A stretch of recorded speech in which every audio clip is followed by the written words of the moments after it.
welcome back to Dubtown Dogma. This week, will you need locks on your door in paradise? Psalm 37 verses 10 and 11 assures us, just a little while longer, and the wicked one will be no more. He will certainly give attention to his place, and he will not be, but the meek ones themselves will possess the earth, and they will indeed find their exquisite delight in the abundance of peace. Logically, if there's going to be 1,000 years of peace, and the wicked one is no more, surely there'll be no need to lock your door. But wait, there's more. Sign up now for paradise, and you can even be safe from wild animals. Isaiah 65 verse 25 reminds us that the wolf and the lamb themselves will feed as one, and the lion will eat straw just like the bull, and as for the serpent, his food will be dust. They will do no harm, nor cause any ruin in all my holy mountain, Jehovah has said. Jehovah's Witnesses teach that this is a fulfillment today in the spiritual paradise. Tell us more about it, Brother Let. Like the Garden of Eden, our spiritual paradise is a place that has many harmless animals. Now, there'll be a literal fulfillment of this in the new world, but there's a figurative, a spiritual fulfillment right now. What a pleasure it is to fellowship with you, dear former wolves, lions, and bears, and serpents also. Throw that in there. As we know, there are no predators in the spiritual paradise, which is a wonderful foregleam of what to expect in the eagerly awaited actual paradise. However, there is a tiny flaw in the plan.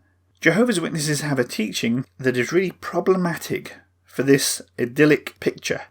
John 5 verses 28 and 29. Jesus said, "Do not marvel at this, because the hour is coming in which all those in the memorial tombs will hear his voice and come out. Those who did good things to a resurrection of life. Those who practiced vile things to a resurrection of judgment."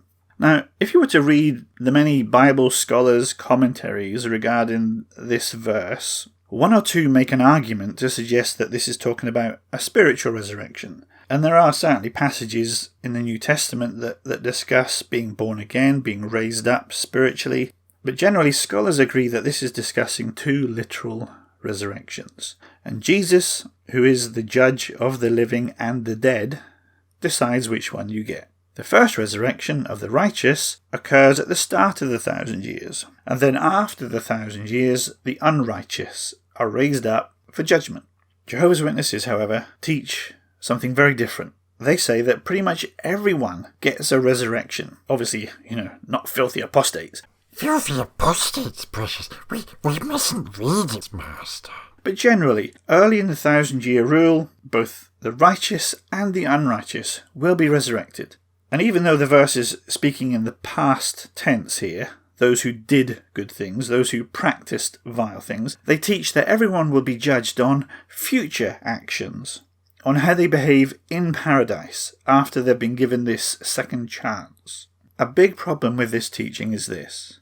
If paradise earth is going to be filled with unrighteous people practicing vile things, what kind of a world is that? To practice something requires repetition.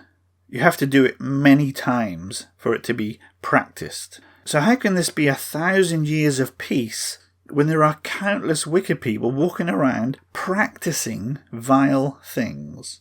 And there will be a lot of them. Revelation describes those who take sides with Satan by the end of the 1,000 years as nations. That's a lot of people. Now, JWs pride themselves on basing all their dogma on the Bible. But when their teachings don't agree with other parts of the Bible, how can you trust their leaders' interpretation? How can the wicked be no more, and at the same time, people are judged in paradise for practicing vile things? If the JW's interpretations are correct, well, you better hope you live near a locksmith or a blacksmith in paradise who can make you a good old deadbolt. Not to mention being near a mine and people who know how to make iron or steel alloys. Perhaps you'll just live near an IKEA. I don't know. But ask yourself this. If this understanding is God's truth, how can there be 1,000 years of peace if Jesus is going to resurrect people who he knows will practice vile things? If this is a false teaching, how can you trust anything that these men tell you when they are wrong about a fundamental Christian teaching? Plenty more Dogma to discuss in the future, but Dubtown next episode we will look into the wonderful world of reporting ministry. Thanks for watching. Don't forget to like, share and subscribe. And if you like this one, go watch this one or try a binge. Yeah.